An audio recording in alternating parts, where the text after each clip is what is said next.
Buenos días para todos. En nombre de la Cámara de Comercio de Medellín para Antioquia y del Clúster Moda y Fabricación Avanzada de Medellín, les agradecemos su interés y buena acogida a la invitación que les hicimos para conectarse a este conversatorio, retos y oportunidades de la implementación del abastecimiento bajo demanda. Buscando que las empresas crezcan, queremos acompañar a los empresarios y comerciantes suministrando contenidos de apoyo en temáticas de actualidad que les den fundamentos para su gestión empresarial, porque juntos nos recuperaremos. Este conversatorio hace continuación al tema inicialmente debatido en un evento presencial en la Cámara de Comercio de Medellín, Antioquia, en la sede del Poblado, donde más de 180 empresarios escucharon a los gerentes Juan Esteban Gómez de MIC, Carlos Aristizábal de Color y Diseño, Alejandro Ochoa de Oltex y Jorge Luis Montoya de Color y Diseño, contando el proceso de implementación de la metodología de abastecimiento bajo demanda, las dificultades afrontadas y los grandes beneficios que han logrado, incluso convirtiendo esta metodología de trabajo en un argumento de apoyo a muchos otros clientes. En esta ocasión contamos con la presencia de expertos en el tema y en el acompañamiento a empresas en su implementación. David Poveda, director de Flowing Consultoría, creador del modelo de ambientes de vestuario y retail bajo Demand Driven MRP, reconocido por los autores de la metodología. Consultor en excelencia operativa y cadenas de suministro desde 1997. También contaremos con Daniel Céspedes, que es cofundador de Simple Solutions y gerente de operaciones de la empresa, a cargo de todos los procesos de consultoría e innovación. A Jaime Hernández, jefe de planeación y abastecimiento de ASEV, líder de la implementación del modelo de reposición por demanda en esta empresa.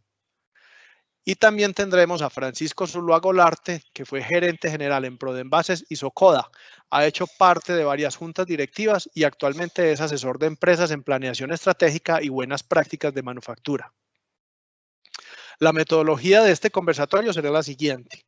El moderador hará preguntas a alguno de los expertos.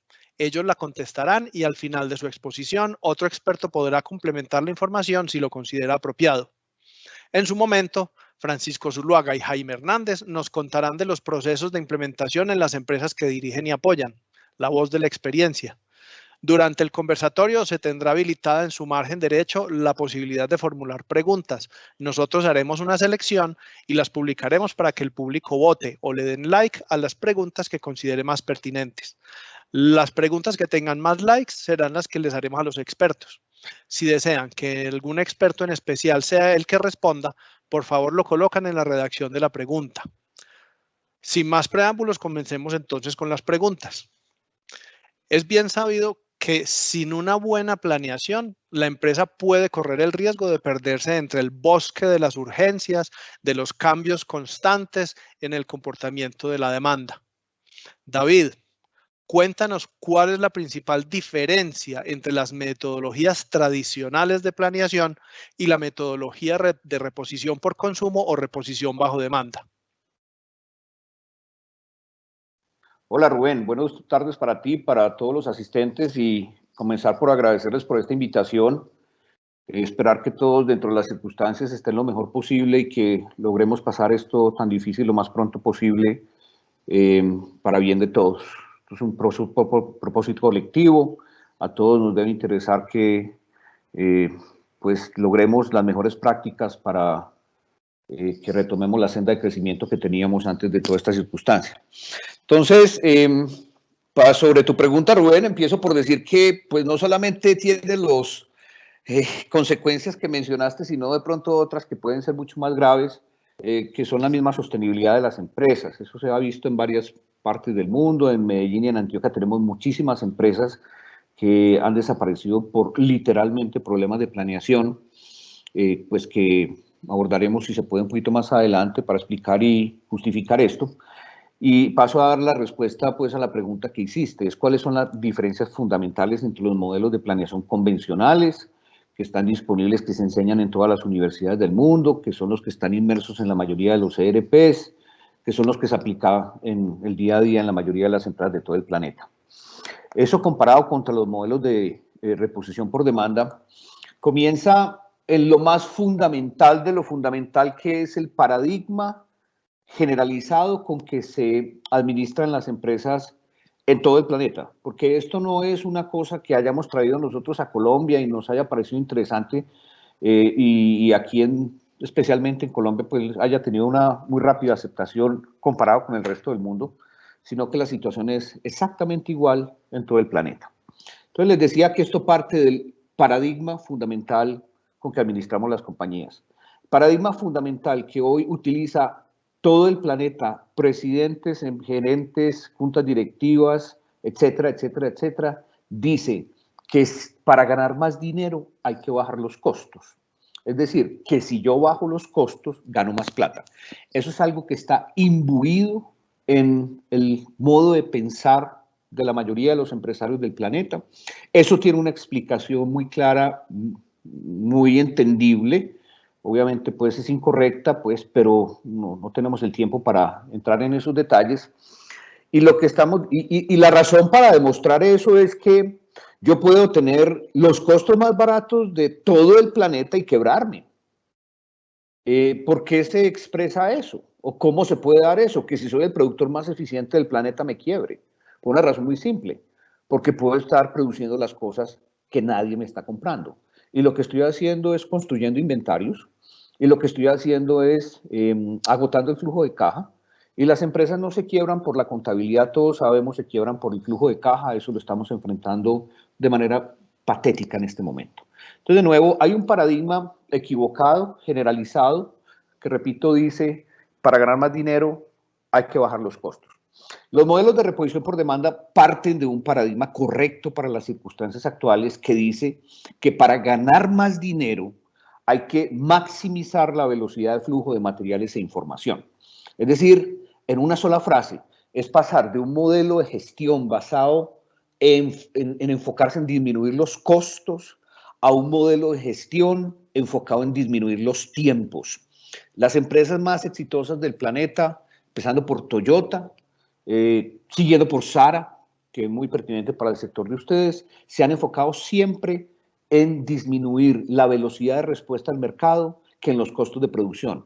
En toda la literatura que hay sobre Sara, de una u otra manera, se dice, en Sara le damos muchísimo mayor importancia a la velocidad de respuesta al mercado que al costo de producción, por eso producen prendas en Europa, por eso despachan por avión, etcétera, etcétera, etcétera. Entonces, la primera diferencia es enfocarnos en una cosa distinta a lo que todos estamos acostumbrados a hacer. Es decir, estos son modelos donde procuramos responder muy rápidamente al mercado de acuerdo con la demanda. La segunda diferencia fundamental es, pues hay muchas otras, pero por el efecto del tiempo, pues no me voy a expandir mucho, es una muy simple que todos hemos vivido. Todos los meses, en empresas grandes, medianas o chiquitas y con distintas herramientas y procedimientos o procesos, se reúne un equipo o alguien hace el pronóstico de ventas para el mes entrante a nivel de SKU. ¿Cierto? En empresas grandes utilizan modelos de serie de tiempo muy complejos, en empresas muy pequeñas el gerente le pregunta al vendedor ¿cuánto vas a vender el mes entrante? Y el vendedor le dice cuánto va a vender y ese es el pronóstico para el mes entrante. Sea por la metodología que sea, entonces se determina que el mes entrante, por poner un ejemplo de un SKU o un artículo en especial, se dice vamos a vender 1000 unidades de este producto.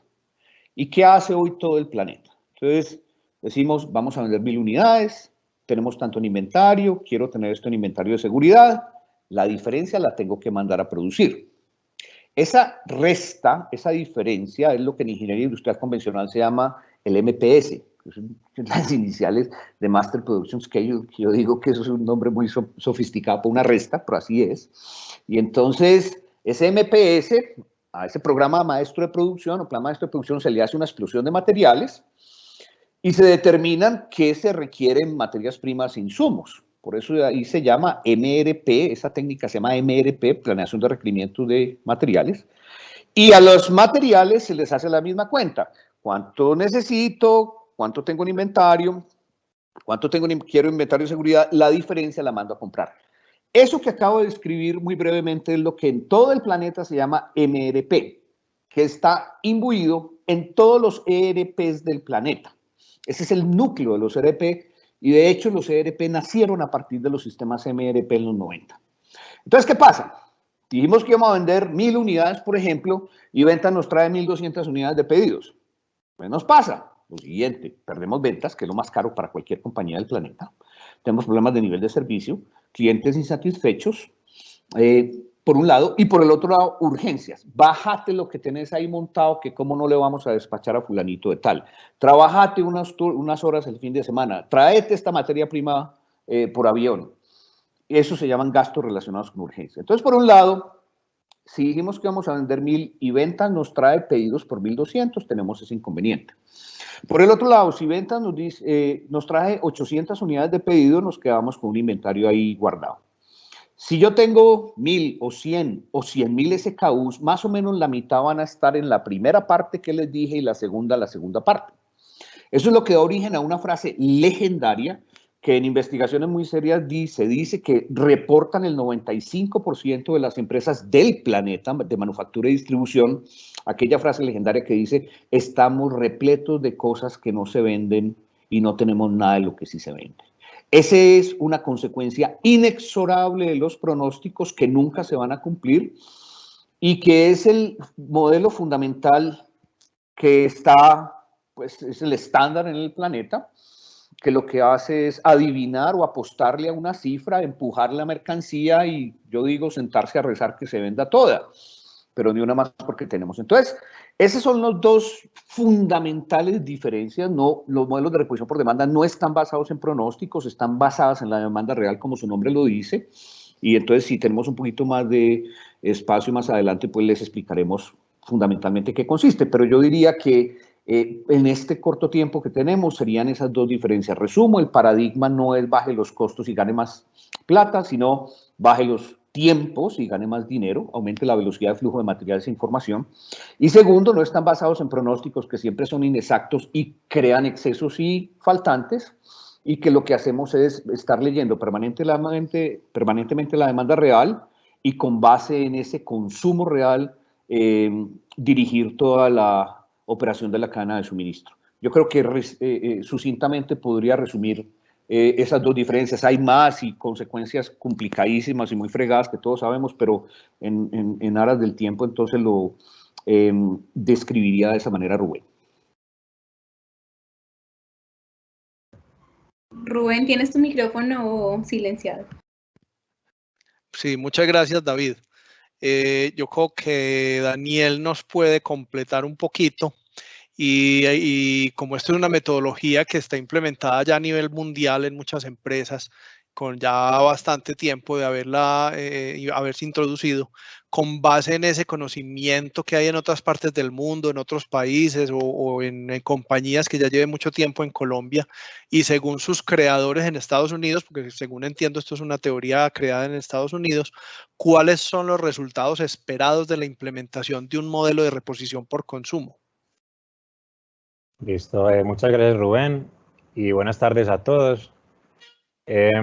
Complementando un poco la respuesta de David, que me pareció muy acertada, cuando uno implementa estas metodologías, el primer paso y el más importante es antes de decidir cuánto tenemos que reponer de algún artículo específico, tenemos que decidir dónde queremos tener posicionados los inventarios.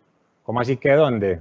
Yo puedo tener producto en proceso, puedo tener materias primas posicionadas o puedo tener ya el producto terminado como tal. Esta decisión es bastante relevante porque dependiendo de dónde yo posicione esos inventarios, es que voy a lograr desacoplar mis tiempos de entrega de cara a clientes internos o externos, de manera que logre una alta o una veloz capacidad de reacción al mercado. Entonces, respondiendo a la pregunta primero de dónde, ya después viene cuánto vamos a reponer, que también pues aclarando que por el tiempo no vamos a entrar en fórmulas, pero una vez uno determina ese nivel apropiado de inventario que uno debe tener, lo que uno tiene que tratar de hacer es romper esos paradigmas mentales y que nos enseñan pues en las universidades, que hay veces impiden que esos inventarios que ya definimos tener, no los repongamos a una alta velocidad. Un ejemplo muy claro, lote mínimo económico. Entonces, por los paradigmas de reducir el tema de costos unitarios y todo esto, tenemos unos lotes económicos demasiado grandes que lo que hacen es ocupar los recursos con cosas que no necesito y alargar mis tiempos de entrega. Entonces, una vez defino dónde, ya empiezo a reponer esos inventarios con una alta velocidad, con la mayor frecuencia posible, lo que me va a dar la velocidad que yo requiero en la cadena de suministro. Entonces, con esa aclaración, ya sí paso como a responder tu pregunta, Rubén. ¿Qué resultados espera uno cuando uno ya tiene, como digamos, estas acciones implementadas? Lo primero es que se balancean los inventarios. Entonces, ¿qué quiere decir que se balancean? Que así como inicialmente se tiene mucho de lo que no se vende y muy poco de lo que sí se vende, uno empieza a ver que los inventarios empiezan a tener un balanceo. Y parece contraintuitivo lo que voy a decir, y estoy seguro que David lo va a confirmar, que la mayoría de los clientes que implementan estas metodologías logran reducir los inventarios, pero a la vez mejorar el nivel de servicio a los clientes. Pero estos están locos. Si yo tenía 1.000 millones de pesos en inventario y un nivel de servicio del 80%, ¿cómo es posible que yo vaya a bajar los inventarios, por decir algo, a 700 millones y a subir el nivel de servicio? Pues a mí que no me crean que me va a comer ese cuento, pero es lo que ocurre, los inventarios reducen y el nivel de servicio aumenta gracias a ese posicionamiento y a la velocidad con la cual reponemos los inventarios de acuerdo a la demanda real, no a los pronósticos ni a las expectativas optimistas del equipo comercial, sino a lo que los clientes realmente me están demandando en ese momento. Otro resultado muy interesante que se presenta y que nos han, digamos, como agradecido mucho las empresas, es que hay veces, por la forma como se trabaja con los métodos tradicionales, a las plantas y a los proveedores les llega el inventario o los pedidos, les llegan de esta forma. Un mes, un pedido gigantesco que los pone a trabajar horas extra, que los pone a correr con urgencias y no saben cómo diablos van a poder atender ese pedido. Y al otro mes no piden nada. Entonces uno dice, venga, pero estos, ¿a qué le jugamos? Pues, ¿cómo administro yo mi capacidad? Al romper los paradigmas que impiden esa reposición frecuente de los inventarios, lo que se logra es una mayor estabilidad en los pedidos que se hacen tanto a las plantas como a los proveedores o a las bodegas centrales, pues en un ambiente de distribución. Y eso lo que logra es que esos proveedores o plantas pueden administrar de una mejor forma su capacidad, porque tienen, digamos, mucha más certeza de cuál es el nivel de demanda real, porque no está viciado por estos lotes económicos que estaba hablando ahorita. Para terminar, algo que también nos agradecen bastante en las implementaciones es el concepto de simplicidad. Es curioso y hay veces hasta cómico cuando uno ve la forma como se planean las organizaciones, porque tienen que descargar 3, 4, 6 o hasta 10 reportes de fuentes distintas, llevarlos al Excelito, que cada uno lo hizo, no lo digo de forma despectiva porque digamos que hay Excel se quedan muy bien hechos, pero no tienen como incorporados todos estos conceptos y los llevan a su Excel y lo que hacen es que empiezan con su intuición a tomar decisiones y dicen, bueno, ya descargué por aquí esto, de por aquí esto, de por aquí esto, ahora vamos a decidir cuánto tengo que reponer de este artículo, pero el de ventas me dijo tal cosa, y el proceso de planeación puede tomar horas para tomar ese tipo de decisiones. Con estas herramientas, haciendo un buen posicionamiento y una buena definición de esos inventarios, que su nombre pues correcto son amortiguadores, pero no hemos introducido el concepto todavía, lo que logramos es que cuando las personas llegan a trabajar, prácticamente lo que se necesita reabastecer ya se tiene, digamos, filtrado y puesto en una pantalla para que la persona simplemente revise que tenga sentido o no y apruebe la solución, la reposición. Y ya tratamos de concentrar más a las personas en que mantengan un nivel de amortiguador adecuado, más que estar cuestionando cada vez que tengo que planear. Entonces, otro resultado muy importante es cómo se reduce el nivel de operatividad, se simplifica el proceso de planeación y las personas tienen más tiempo para dedicar a lo que es verdaderamente importante y estratégico. Eso sería todo. Bueno, adelante David, ¿qué quiere complementar alguna cosa? Sí, pues complementando lo que dijo Daniel, que es bastante claro, agregaría lo siguiente. Primero es comenzar por la definición correcta de planeación y precisa. La definición de planeación es crear un futuro deseable tomando decisiones por anticipado. Entonces, ¿cuál es el futuro deseable que uno quiere crear en planeación y en general en la gerencia de cadena de suministro? Son 4 cosas específicas, muy claras en su orden, que ya las mencionó Daniel, pero quería hacer como esa claridad. Primero es el nivel de respuesta o el nivel de servicio a los clientes, generalmente medido por un indicador que se ha posicionado mucho, que se llama OTIF, que son las iniciales en inglés de On Time in Full, es decir, entregar pedidos completos a tiempo. Entonces, de nuevo, el primero es nivel de servicio. El segundo es velocidad de respuesta al mercado. El tercero es mínimo inventario y el cuarto es mínimo gasto. Los 4 simultáneamente. Eso es lo que buscamos en las implementaciones y una implementación bien hecha logra esas 4 cosas. Eso es lo que dice, digamos, la ingeniería. Pero hemos encontrado una cosa que para mí ya es muchísimo más valiosa porque pues no quiero sonar pues como pretencioso, pero a nosotros ya más o menos se nos ha vuelto paisaje que cuando hacemos una buena implementación se presenten esos resultados, porque eso es ingeniería y eso es matemáticas y cuando se implementa pues se dan. Y es el ambiente de trabajo. Los conflictos que hay en este momento en las empresas por todas las contradicciones e incoherencias en métodos, políticas, indicadores de gestión, etcétera, etcétera, por todo el método tradicional, todos esos conflictos desgastan y todos los que me están oyendo saben, creo, de lo que estamos hablando. Lo que hemos encontrado, y ha habido testimonios muy, muy valiosos, pues se me ocurre en este momento de quién era la persona que hacía la gerencia de cadena de suministro en Vajillas Corona, que en un congreso por ahí en Analdex en Cartagena algún día dio un testimonio y por eso lo puedo repetir, en que ella decía que ella vivía en constante conflicto, aunque tenían una buena relación personal con el director o vicepresidente de manufactura, y que después de la implementación ese conflicto desapareció. Es simplemente un ejemplo para decir que una de las cosas que más nos gratifica a nosotros en este momento es que el ambiente de trabajo en las empresas se mejora significativamente y los conflictos decrecen significativamente. Pues claro, cuando ya toda la gente se alinea a trabajar a lo que toda la vida supimos que es alrededor de lo que necesita el cliente, pues ya las diferencias se minimizan porque pues todos están trabajando exactamente para lo mismo. Muchas gracias, David. A ti, Rubén. Bueno, pues Jaime se nos va ahorita temprano, entonces vamos a ver si David nos presenta a Jaime Hernández como persona. ¿Quién es Jaime Hernández? ¿Cómo lo conociste? ¿Cómo trabajan? Para que a continuación Jaime nos cuente cómo fue que se introdujeron en el tema y nos haga un recorrido por lo que han pasado en ASEV para la implementación de este sistema.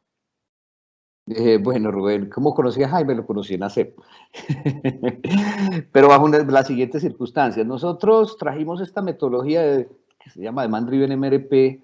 Ahorita contamos un poquito más el caso de mí, que fue la primera implementación que se hizo en América Latina. Pues empezamos a trabajar con los creadores de esta metodología, que es 2 personas fundadoras de algo que se llama el Demand Driven Institute. Si alguien tiene un interés en profundizar en el tema, la página web del Demand Driven Institute encuentran muchísima información.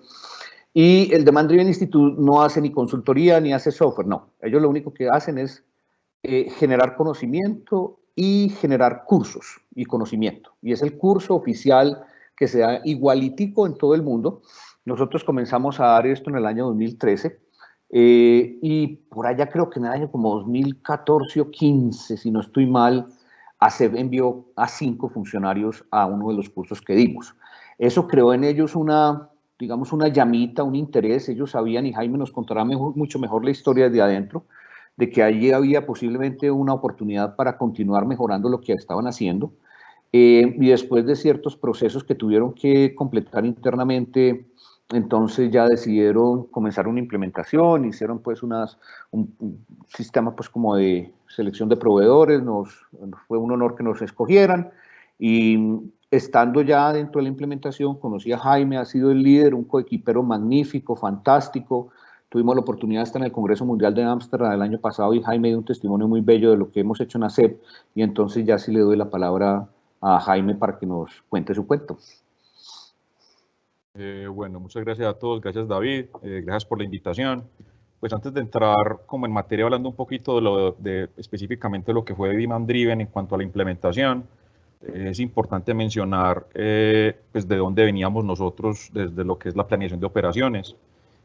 Alrededor del año 2008, 2009, si la memoria no me falla, la compañía decidió meterse en entender la metodología de plan de ventas y operaciones, que el resumen es simplemente un trabajo colaborativo de las diferentes áreas y son espacios que preside desde la gerencia, donde básicamente semanalmente se tocan 4 aspectos. El primer aspecto es qué portafolio vamos a lanzar, el segundo aspecto es cuál es el forecast o qué productos vamos a vender, el tercer aspecto es cuál es el plan de oferta, es decir, qué se va a producir, qué se va a comprar, y el cuarto punto o el cuarto momento es la proyección de PIG durante todo el año. Ese ejercicio lo empezó a hacer la compañía, se hacía o se hace, porque al día de hoy sigue vigente todas las semanas, y lo recorremos durante todos los meses del año. Ese ejercicio dio pues muy buenos resultados porque de una u otra forma lo que se hacía ahí era simplemente alinear la oferta con la demanda, ¿sí? Digamos que hasta el 2015, 2016 veníamos con resultados muy buenos, sin embargo empezamos como a estancarnos y empezamos como a indagar qué más se puede hacer. Entonces digamos que ahí fue cuando este grupo de compañeros se acercó a la metodología y en el 2017 empezamos y decidimos meternos de lleno. Entonces, hablando un poquito de contradicciones y de manera anecdótica, pues digamos que el primer detractor de la metodología fui yo, porque cuando conocí a David y fue y nos contó los beneficios, pues yo no creí, y pues lo confieso aquí públicamente, él lo sabe, pues esto no es nuevo, pero me parece importante mencionarlo porque cuando te cuentan todos los beneficios que la metodología trae, desde lo que es reducción de inventarios, mejoramiento del nivel de servicio, incremento de las ventas, pues los números que te muestran tú no los crees, pues de entrada tú no los crees. Sin embargo, decidimos y arrancamos y cogimos toda la cadena completa, arrancamos como identificando las oportunidades más rápidas donde pudiéramos ver resultados importantes en el corto plazo y decidimos montar la metodología haciendo distribución desde el centro principal donde tenemos el producto terminado en Copacabana hacia los diferentes centros de distribución a nivel país y esa fue como la primera etapa. También hicimos exactamente lo mismo pero para la distribución de repuestos, de refacciones que también comercializamos a nivel país. Los resultados fueron pues demasiadamente buenos y digamos que eso nos motivó para seguir con la segunda etapa. La segunda etapa fue montar la producción o cómo reabastecíamos este centro de distribución principal de Copacabana desde las plantas de producción. Y la última etapa fue vincular a los proveedores para que hicieran en efecto reposición bajo la metodología.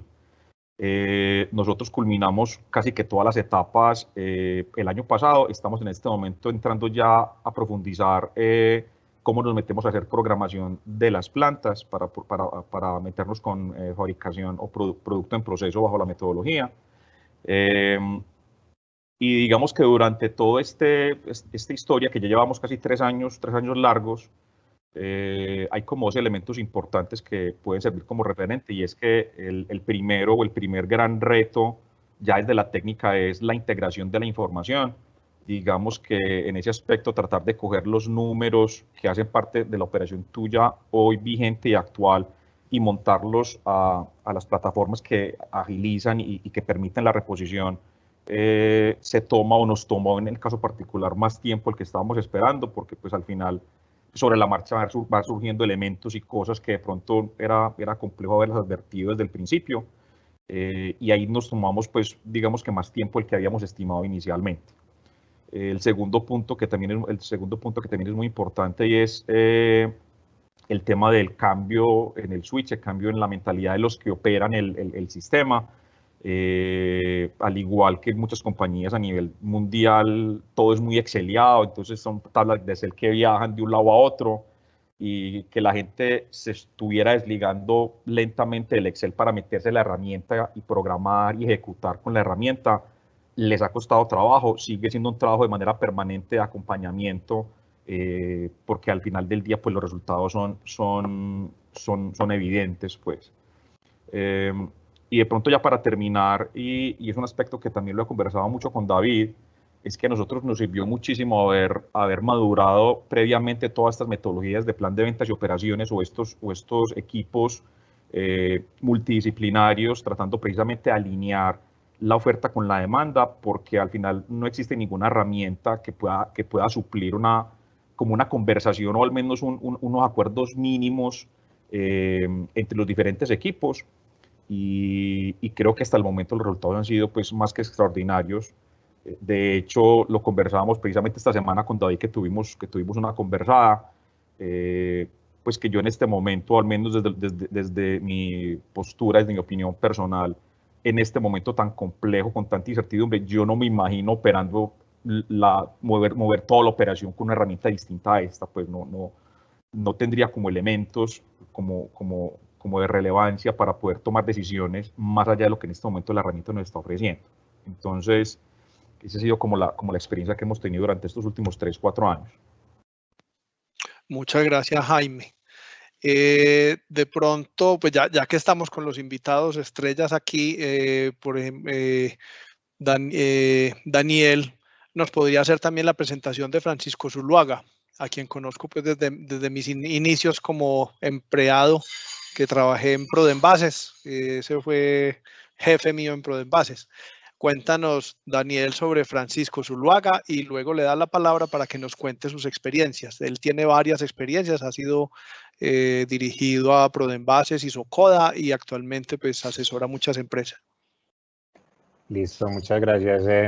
Bueno, cuando nos conocimos fue hace ya varios años, yo creo que pueden ser más o menos unos 8 años o hasta más que nos conocimos, y fue porque él como presidente de Prodenbases quería como explorar estas metodologías y contactó a la Escuela de Ingeniería de Antioquia para contratar una capacitación que la dictamos nosotros, y digamos que le gustó tanto los conceptos, que le gustaron tanto los conceptos que decidió pues pasar no solamente de una capacitación a una implementación con muy buenos resultados.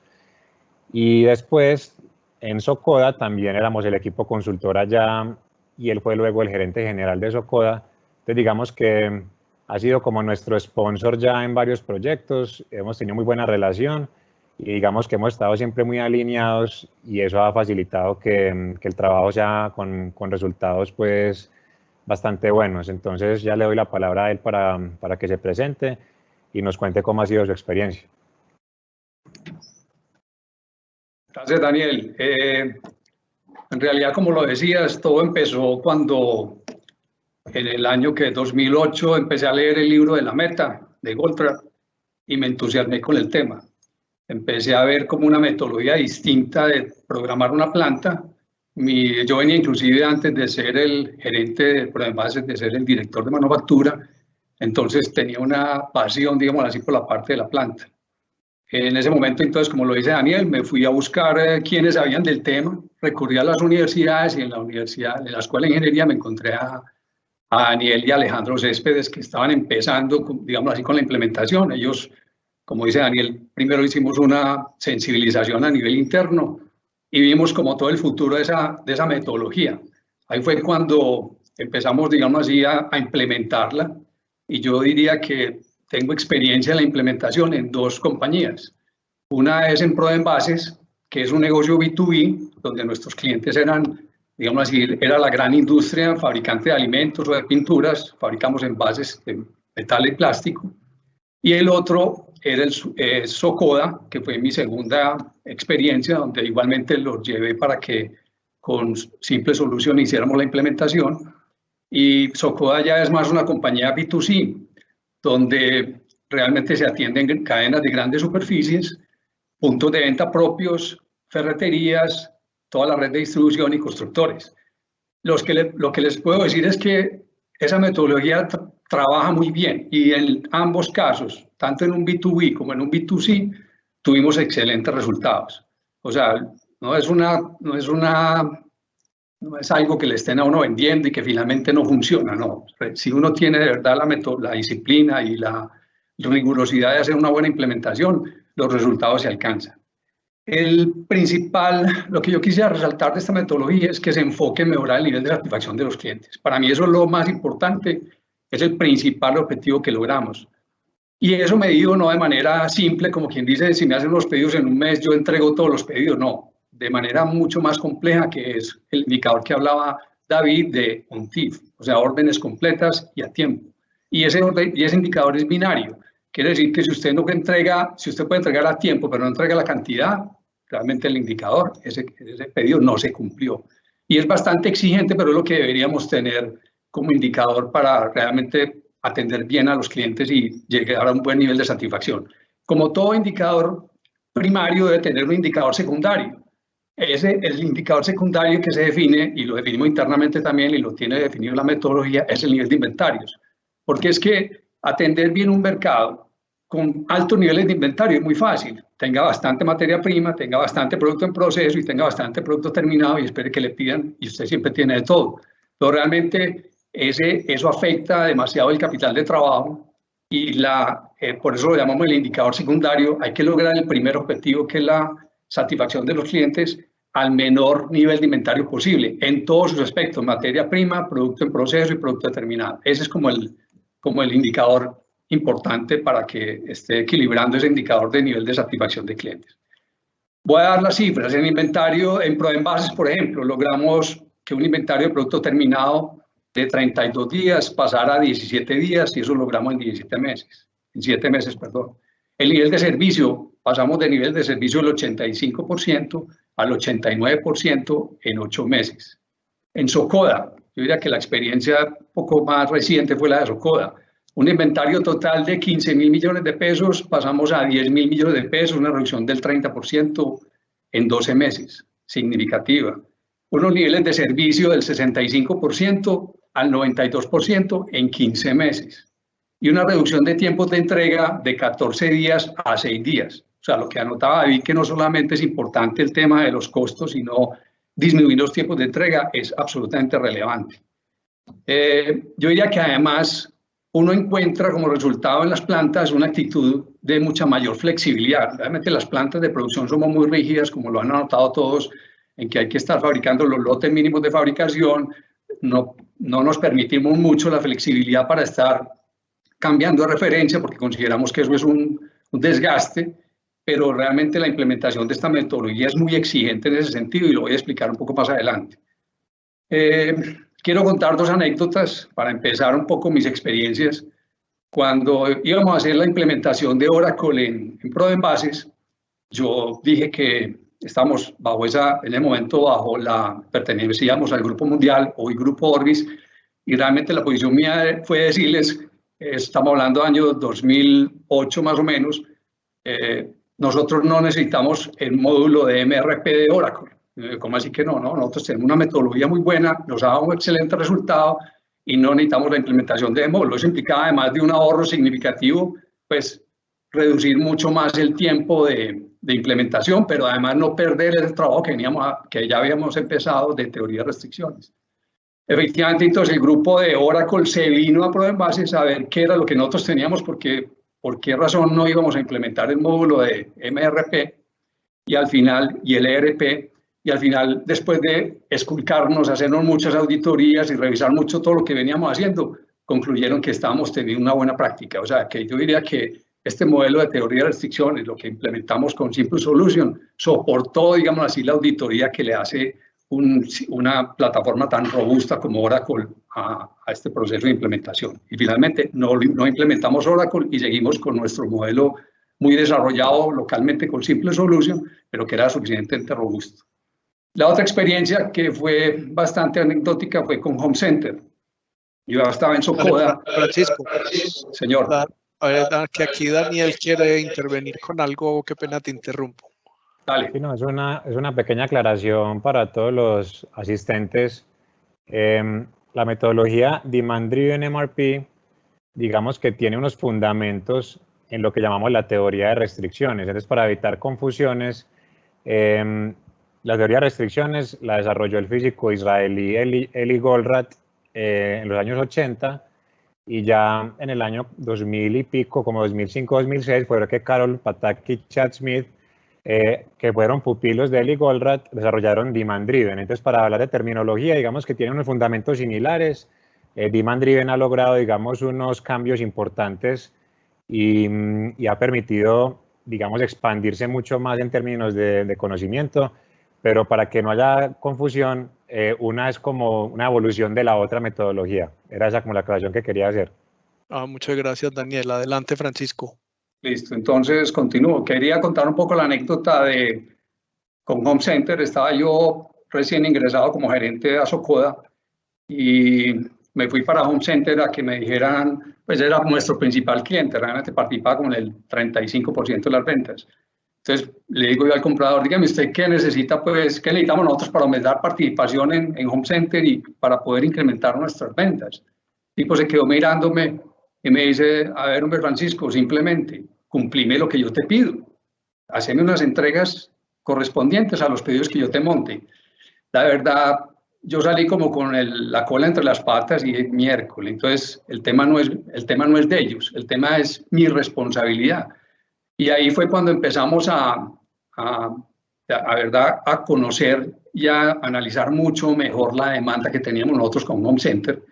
En ese momento inclusive teníamos un contrato que si nosotros no teníamos un nivel de cumplimiento superior al 92%, nos cobraban una multa equivalente al 1% de las ventas. Esas eran cifras significativas. Pagamos entre 10 y 15 millones de pesos mensuales de multa por no tener nivel de compromiso. Cuando yo fui allá, teníamos un nivel de cumplimiento del 55%. Y empezamos la carrera, digamos así, a darle toda la prioridad a entender.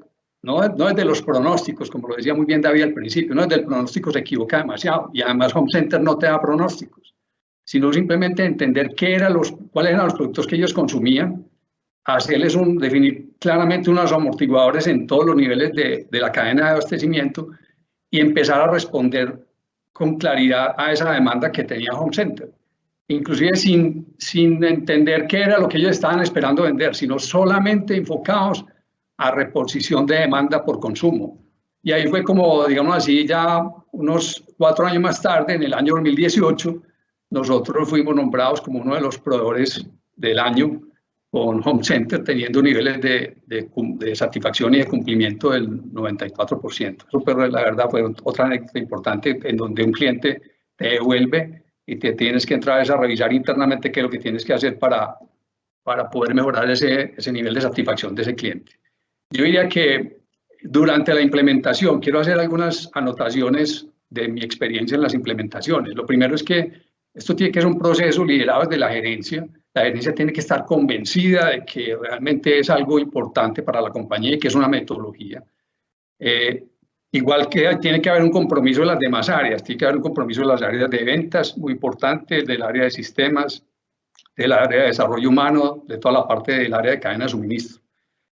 Empezaría uno por decir que el objetivo, como lo dije anteriormente, es el nivel de servicio a los clientes. Y eso empieza por ventas. O sea, si realmente ventas tiene que tener un compromiso, una responsabilidad con esta labor de mejorar el nivel de servicio a los clientes. Por eso inclusive hicimos talleres de sensibilización con la fuerza de ventas. Hay una metodología muy didáctica que utiliza Simple Solution, que son los patos. Armamos unos patos en unos salones y empezamos a entender cómo los flujos de producción eran distintos bajo una metodología y otra, pero realmente era tratándole de explicar a la gente, a sensibilizar a la gente de ventas para que se ubicara en el contexto de lo que iba a ser el cambio de metodología. En la planta, la verdad, como lo decía ahora igualmente Daniel y David, hay que cambiar los paradigmas. Uno normalmente mide el rendimiento de una planta por el porcentaje de su utilización, de la capacidad instalada. Aquí no, aquí realmente lo importante no era cuánto era el nivel de utilización de la capacidad, sino cómo estaban los amortiguadores en las distintas etapas. Para mí eso, inclusive, al principio fue súper impactante. Yo bajaba a la planta y encontraba las máquinas o los procesos críticos parados y decía, miércoles, ¿será que no estamos equivocando? O sea, y entonces preguntaba, ¿por qué está esta planta, este equipo parado? Y me decían, no, es que el amortiguador ya está lleno, no necesitamos producir más. Y listo, entonces eso implicaba de una manera muy diciente que uno tenía que cambiar los paradigmas que manejaba anteriormente, en donde el tema era produzca y produzca y produzca, y al final con más producción vas a tener un menor costo y con ese menor costo pues vas a lograr un mayor impacto en el pérdidas y ganancias. La verdad era absolutamente distinto, era un enfoque de que se produce solamente lo que el amortiguador requiera, o sea, llamémoslo amortiguador como los niveles de inventario que teníamos definidos. Cuando ese nivel de inventario llega al máximo, la máquina para, independiente de lo que quiera hacer, y con una filosofía muy sana. Es un poco lo que anotaba también David, que inclusive en estas épocas de crisis todavía es más relevante, es que uno no tiene ningún sentido que nos gastemos la materia prima o los recursos de manufactura en fabricar lo que realmente el cliente o la demanda no necesita. O sea, tenemos que ser muy cautelosos. Yo diría que las empresas que hoy tienen buenas materias primas y están preparados, digamos así, porque seguramente la demanda cambió, ya los productos que antes se vendían no son los mismos que se venden hoy, y el que tenga eso en materia prima realmente va a ser capaz de responder a la demanda actual. Entonces, eso es totalmente válido. También tuvimos muchos impactos en el tema de costos, o sea, todos trabajamos las plantas para que al final del periodo tengamos unos altos niveles de absorción de costos y gastos. Entonces eso para el PIG es supremamente bueno. Pero ¿qué pasa cuando uno se ha dedicado a fabricar para llenar un inventario? Usted la sale pagando el mes siguiente. Si produjo lo que no se iba a vender, el mes siguiente tiene que bajar los niveles de producción y ahí paga otra vez esas variaciones que va a tener contra la producción, contra el costo de producción. Y otro criterio que yo diría que es muy importante, que lo considera pues todo este proceso, es el throughput. O sea, ahí hay que empezar a medir los productos no por los márgenes como lo hace la contabilidad tradicional, sino por el throughput. O sea, es el valor agregado que tiene cada uno de los productos, es el costo, el precio de venta menos el costo total variable. Eso también fue para nosotros un cambio significativo en la consideración de cuáles eran los productos que deberíamos estar fabricando y cuáles no. A nivel de desempeño individual, yo diría que uno de los impactos significativos es que uno tiene que cambiarle a las personas los indicadores de gestión. O sea, usted no puede seguir midiendo a las áreas de manufactura, a las áreas de mantenimiento, a las áreas de cadena de suministro, a las áreas de compra, por los mismos indicadores tradicionales. Usted tiene que pensar en cuáles son esos nuevos indicadores. Y es muy sencillo, depende de cómo usted define esos indicadores, la gente le va a responder. Entonces, tiene que estar absolutamente alineados esos indicadores con lo que explicamos anteriormente, con esta nueva metodología de Demand Driven, como lo bien hace la observación Daniel. Y esos nuevos indicadores, si la empresa tiene un sistema de remuneración de compensación variable por gestión de desempeño, tienen que estar anclados a esa remuneración variable para que produzcan los resultados que se requieren. Esto realmente suena muy fácil, pero yo les diría que no es una metodología fácil de implementar, exige de muchas áreas. Pienso, por ejemplo, que el tema de que involucre mucho más cambios de referencia y lotes mucho más pequeños en la producción es bastante exigente. Si usted tiene un equipo de mantenimiento que no está bien preparado, va a tener dificultades porque no van a ser capaces de hacer la cantidad de cambios de referencia ni demorarse los tiempos en esos cambios que la planta requiere. Entonces usted se va a pasar, esto es un cambio significativo, usted va a tener que hacer mucho más cambios de referencia y se tiene que demorar, los tiene que hacer con mucha eficiencia en menor tiempo. Tiene que tener mucha multihabilidad, o sea, esos mecánicos, esa fuerza de mantenimiento tiene que ser muy hábil y tiene que desarrollar mucha multihabilidad. Es un caso también que nos pasó que los operarios simplemente se quedaban al margen, la máquina entraba en cambio de referencia, el operario se quedaba observando la máquina parada. Entonces, ¿qué tuvimos que hacer? Empezar a que esos operarios, capacitarlos y que fueran los ayudantes de los mecánicos en todo lo que eran los cambios de referencia y fueran personas activas en todo ese proceso y no nos demoráramos tanto. Además, eran los que más sabían operar las máquinas. Identificar claramente los cuellos de botella, eso no es una labor fácil. Toda operación tiene unos cuellos de botella donde realmente usted tiene que identificarlos y tiene que explotarlos. ¿Qué es explotarlos? Identifique esos cuellos de botella. Primero garantice un amortiguador antes del cuello de botella para que en ningún momento ese cuello de botella se le vaya a parar, siempre esté abastecido por materias primas e insumos. Y segundo, haga prácticas como, hombre, la gente se va a ir a tomar el refrigerio, venga, ¿cuál es la cuadrilla que va a reemplazar este cuello de botella para que ese cuello de botella no pare? Para que permanentemente tenga una atención con prioridad en las áreas de mantenimiento. O sea, todas esas cosas son fundamentales para que esos cuellos de botella, que son la restricción, no se conviertan en una limitante. Implementar prácticas de SMED, claramente es una metodología complementaria a lo que estamos diciendo, y entender mucho la flexibilidad de las plantas. O sea, cada vez es más relevante tener plantas más flexibles. Plantas muy rígidas es un problema. Tener flexibilidad es mucho mejor. En programación la gente tiene que dedicar digamos así, a administrar los amortiguadores de manera dinámica. Un error que se comete es que pensamos que los amortiguadores definidos como inventarios permanecen en el tiempo. No, todas las compañías tenemos estacionalidades. Unos vendemos más en el primer semestre, en el segundo semestre. Los amortiguadores tienen que estar adecuados a esa estacionalidad de la compañía. Eso es una labor conjunta entre las personas de programación y la persona de ventas, para que al final logren entender esa estacionalidad y definir esos amortiguadores de manera correcta. Viene el tema de compras. La verdad, las compras tienen que cambiar. Tenemos que llegar a acuerdos con los proveedores para que las entregas sean cada vez más pequeñas y más frecuentes. Y también se haga una compra por reposición, no tanto por cantidades o por lotes mínimo, no. Pactemos con los proveedores unas compras por reposición.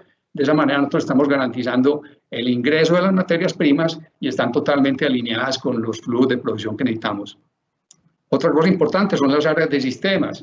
Cuando vamos a hacer estas implementaciones, los software que exigen deben tener unas interfaces y un trabajo conjunto entre el área de sistemas y el área de producción y la compañía implementadora para que podamos estar totalmente alineados y respondiendo a esas interfaces para que la información que estemos analizando sea absolutamente clara. Pienso que a nivel de gerencia, a nivel estratégica, la compañía tiene que cambiar la forma como hace las inversiones. Muchas veces nos dedicamos a hacer inversiones en equipos o en máquinas que no eran el cuello de botella. Realmente nos estamos equivocando pensando que íbamos a mejorar ciertos procesos. Tenemos que hacer un enfoque claro de que las inversiones en tecnología tendrán que ser en los cuellos de botella.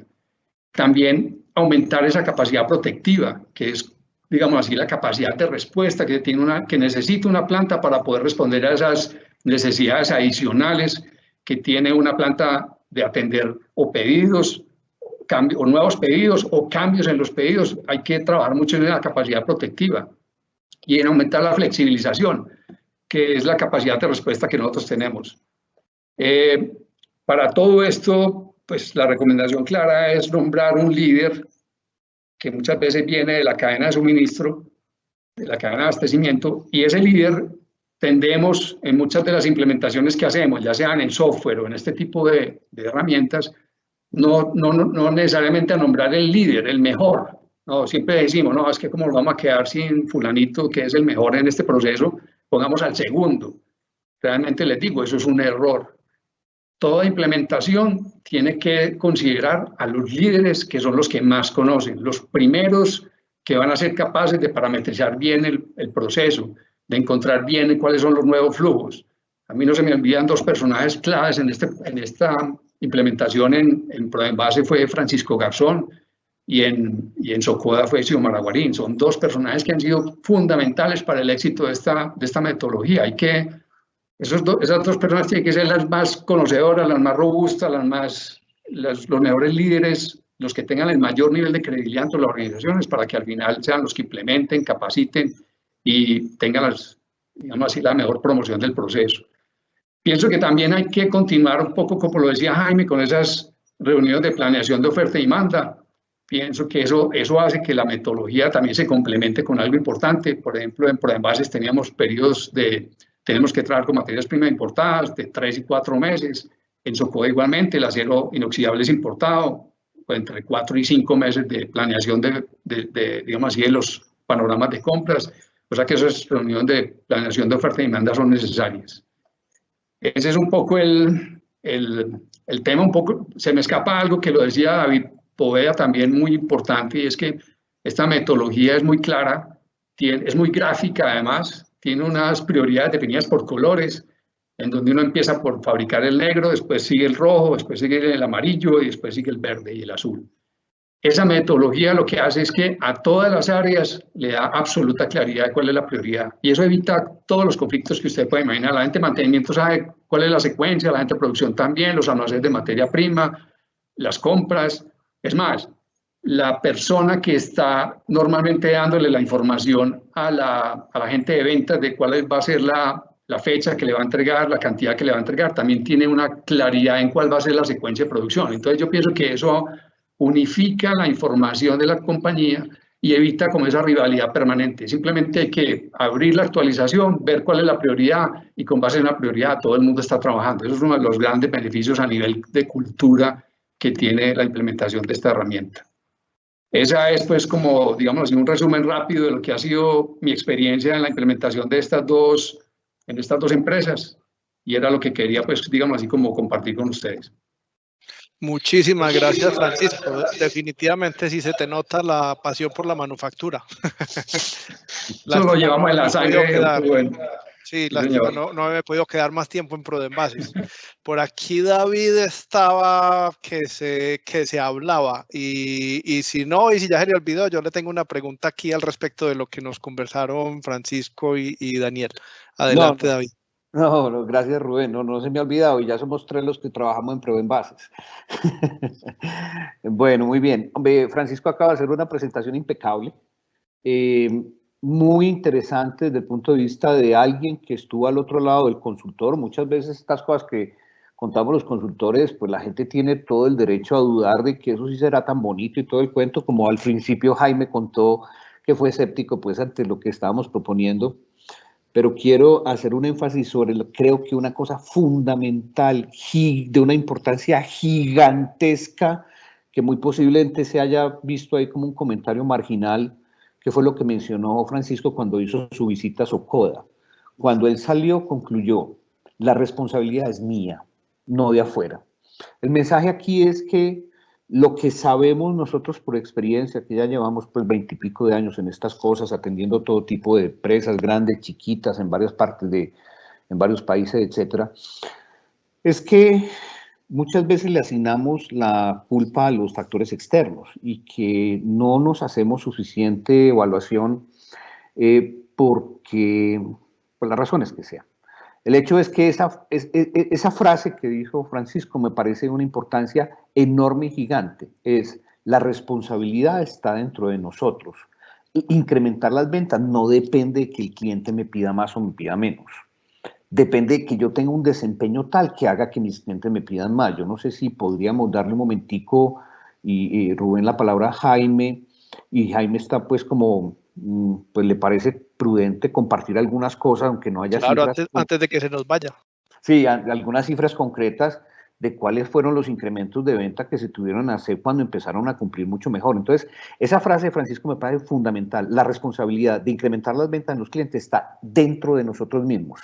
Y esta metodología ha demostrado caso tras caso tras caso que tenemos unos incrementos de venta significativos simplemente por el hecho de cumplirle mejor a los clientes. No sé, pues Jaime, si quieres complementar algo de eso. Gracias, y eso es lo que necesitamos ahora, porque ahorita bien escasos que van a estar los clientes en un inicio de la salida de la cuarentena, con dificultad de materias primas. O sea, tenemos que hacer es lo que sí se vende y sí venderlo. O sea, ahorita sí que necesitamos un sistema de estos. A ver, Jaime, contanos antes de que te vas. Sí, no, nosotros, digamos, recién habíamos culminado como la primera ola de implementación entre 2017 y 2018. Nosotros llegamos a bajar casi que en un 15% el inventario y las ventas las subimos en un 27%. El nivel de servicio en ese entonces estaba como en el 92, 93% y lo subimos hasta el 98%. Entonces, por eso al final, durante la implementación y cuando empezamos a ver resultados, pues lógicamente mi postura de incrédulo se volcó más a, pues pucha, estaba totalmente equivocado con la percepción que tenía antes. O sea, los resultados, una vez tú arrancas a montarte en la dinámica, los resultados son casi que inmediatos, pues. Entonces los números respaldan no solamente la metodología, sino que cualquier inversión que tú pienses hacer se pagan, pero de lejos, no solamente con la reducción en tu inventario, sino también en ese ingreso adicional que vas a percibir. Muchas gracias, Francisco. ¿Nos iba a decir algo? Sí, yo pienso que cuando uno supera el nivel de cumplimiento a los clientes y se gana la confianza de los clientes, la conversación con los clientes cambia. Cuando usted es un cliente confiable, dejamos las reuniones. Cuando uno iba a visitar a un cliente y usted tiene un nivel de servicio del 50%, ¿a qué va? A que le den varilla, no más. Pero cuando usted tiene un nivel de cumplimiento, como dice Jaime, del 95, 92, 98%, ¿usted a qué va? Usted va a mirar cómo desarrolla el negocio del cliente y cómo ese cliente es apoyado por ese proveedor que es absolutamente confiable. O sea que ahí está la clave. La conversación cambia significativamente y ya no nos enfocamos en los problemas, sino en las oportunidades. O sea que ahí es donde realmente la herramienta se vuelve súper poderosa y empieza a desarrollar los clientes y me empieza a desarrollar a mí como proveedor. O sea, eso es fundamental, el cambio de la conversación. Gracias, Francisco. A ver, tengo una inquietud que también me surgió ahorita cuando Daniel aclaraba lo de la teoría de restricciones. Y es que pues, yo soy profesor en la universidad de estos temas y normalmente, y me ha tocado pues asesorar también empresas, y normalmente uno encuentra a los empresarios, los alumnos con una confusión y dicen, hombre, es que yo conozco el Lean y hemos trabajado en Lean y nos han hablado de la teoría de restricciones y ahorita de la reposición bajo demanda, entonces, ¿cuál es mejor? ¿O es que eso se complementa? ¿O es que si monto una, se me va a dañar lo que había hecho con la otra? Entonces, no sé si de pronto alguien me puede aquí ilustrar un poquito del nivel de complementariedad que puede tener esto o el nivel de no complementariedad. A ver, primero, David. Sí, Rubén, creo que tú recordarás que los primeros ejercicios del método de Toyota, de implementar algo de Toyota aquí en Medellín, los hicimos tú y yo en Proenvase en 1989 con unos manuscritos que nos trajo el presidente Luciano Elejalde de Nueva York sobre los escritos de Taiichi Ohno. Entonces hemos tenido contacto con Lean, hemos tenido contacto con TOC, yo hice consultoría en TOC durante muchos años antes de conocer Demand Driven MRP y encontré en Demand Driven MRP una mejora significativa sobre lo de TOC.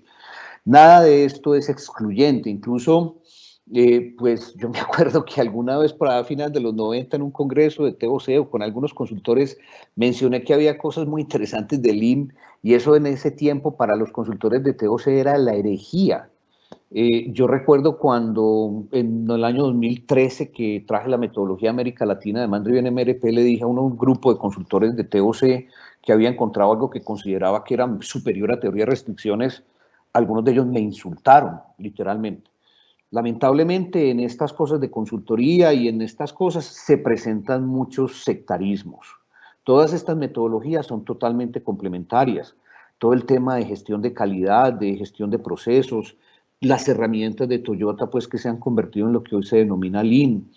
Todos son pues complementarios. TOC y Demand Driven MRP, lo que sucede es que la verdadera historia del desarrollo de Demand Driven MRP es que una empresa de consultoría de Estados Unidos que se llama Constraint Management Group, que son trabajamos con ellos y son nuestros aliados estratégicos todavía.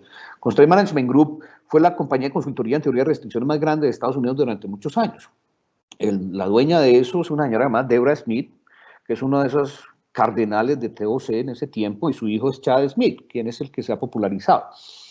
Ellos durante muchísimos años de implementar TOC decían esto no funciona bien, a esto le falta algo, tenemos que mejorar esto, etcétera, etcétera. A lo largo de los años entonces hicieron mejoras sobre la base de teoría de restricciones, que el concepto fundamental del Eagle Drive es fantásticamente correcto, pero operativamente carece de algunas cosas, es mi opinión, y por eso inmediatamente después de conocer TOC y cuando conocí Demand Driven MRP dije esta es la dirección y hacia allá nos vamos a mover. Entonces, para tu respuesta, Rubén, lamentablemente sí hay mucho sectarismo. Que ese sectarismo, en mi opinión, es totalmente equivocado y que todas estas metodologías se complementan. Aquí el quid del asunto es saber, esto es como tener una caja de herramientas, ¿cierto? Y es cuál es la herramienta precisa en este momento, en este problema que tengo, pero en general el mundo de Demand Driven MRP a mí me parece que tiene pues esa ventaja del concepto del flujo, que eso es un principio que da coherencia, que es un hilo conductor de cualquier otra metodología y que las herramientas que dan estas metodologías pueden aportar a ese hilo conductor. Es lo que yo tendría para decir al respecto, Rubén. Muchas gracias, David. Daniel, cuéntanos.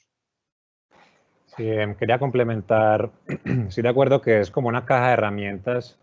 Uno debe decidir en qué momento utiliza un concepto u otro, pero les voy a dar cuál es como nuestra percepción de las dos metodologías. Demand Driven lo que hizo fue llenar unos vacíos que tenía la teoría de restricciones, pero a nuestro modo de ver, también ha habido algunos desarrollos de Demand Driven que tratan de llenar algo, pero no hay ningún vacío. Entonces, cuando uno hay veces pregunta, venga, pero ¿por qué hacer esto de una forma tan compleja y tan detallada en Demand Driven? ¿Cuál es la necesidad?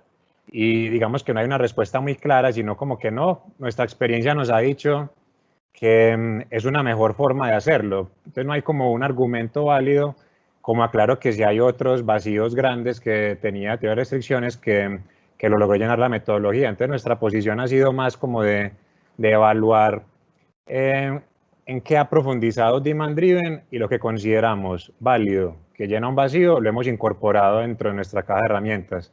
Lo que hemos visto que lo pusieron ahí, pero no hay un argumento claro para decir por qué el método más simple que traía teoría de restricciones no funciona. En ese caso, hemos decidido pues no utilizarlo porque es más complejo, más operativo y en ese sentido pues no tendría sentido. Pero como ya lo aclararon, son herramientas diferentes y uno debe de tener como la apertura mental para no sesgarse y creer que simplemente esto es la panacea y me voy a casar con esto para toda la vida, sino estar abiertos a lo nuevo que llegue, evaluarlo y si tiene sentido, incorporarlo.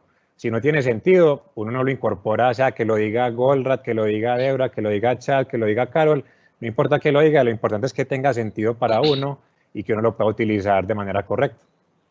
Sí, eso al final de cuentas las personas son las que toman las decisiones y por eso es tan importante asesorarse muy bien y estar acompañado de alguien que ya tenga la experiencia y haya implementado.